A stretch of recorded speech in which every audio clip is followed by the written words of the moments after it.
The Gear and the Golden City. Lyra stood at the very edge of the ticking district, where the soot-stained cobblestones gave way to the humming iron grates of the Undercity. The sky above was a dull copper, bruised by the smoke of 1,000 brass chimneys. She had been warned never to descend into the lower levels after the great noon, for the steam pipes had long memories and hissing breath.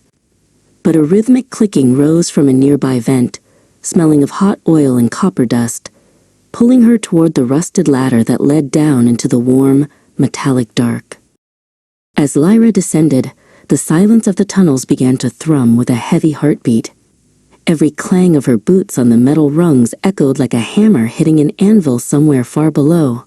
She paused and glanced upward, her breath catching in the humid air, but the street level was now just a distant square of fading light.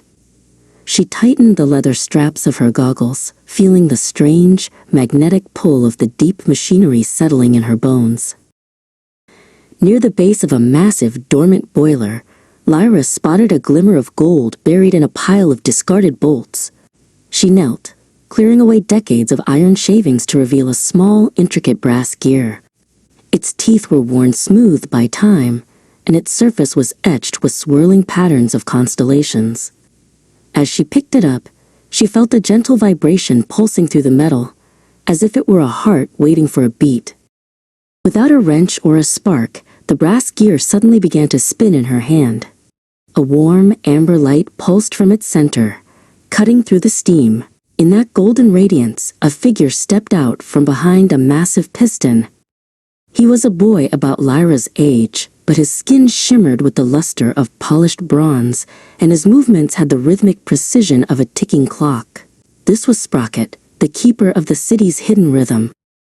Sprocket did not speak with words, but Lyra heard the clicking of his thoughts in the air between them.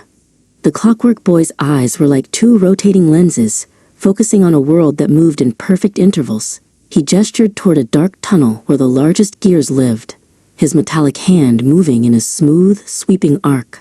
He wasn't a machine to be operated. He was a guardian who had been waiting for someone to find the missing piece of the world's clock. Together, they moved through the galleries, where the great engines had long since fallen silent. Sprocket showed Lyra the secrets of the Undercity, the way the steam could be played like a flute through the smaller valves, and the patterns of the copper wires that carried the city's forgotten dreams. Lyra realized the underground wasn't a place of waste, but a sleeping masterpiece of engineering. They reached a central chamber where a massive pendulum hung motionless, its weight resting against a ring of silver pillars. Sprocket stepped to the center of the platform, placing his hands on the cold surface of the main drive shaft. A sense of heavy stillness filled the room, a memory of a time when every second had been counted with joy before the city had forgotten its own heart. Lyra reached into her satchel and found a small, glass marble she had carried since her first day of school. She stepped onto the platform and placed it into a small indentation at the center of the brass gear she still held. She then pressed the gear into a slot on the drive shaft right where Sprocket's hands were. For a second, metal met glass.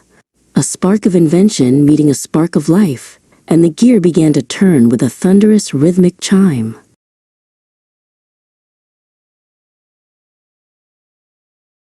The chamber began to roar as the pendulum swung back to life, sending a surge of power through the city's foundations. Sprocket looked up at the whirling gears and then back at Lyra. His form began to glow brighter, his bronze skin blending with the golden light of the awakening engine. He gave a sharp, formal salute, a silent thank you for the spark that had returned the city to its true time. Lyra climbed out of the ticking district just as the city's bells began to ring in perfect, harmonious unison. The brass gear was gone from her hand, but her fingers still felt the warm vibration of the Undercity's pulse. She looked back at the iron grates and knew that the world would never be out of sync again. The city was alive with music, if only one knew how to listen to the gears.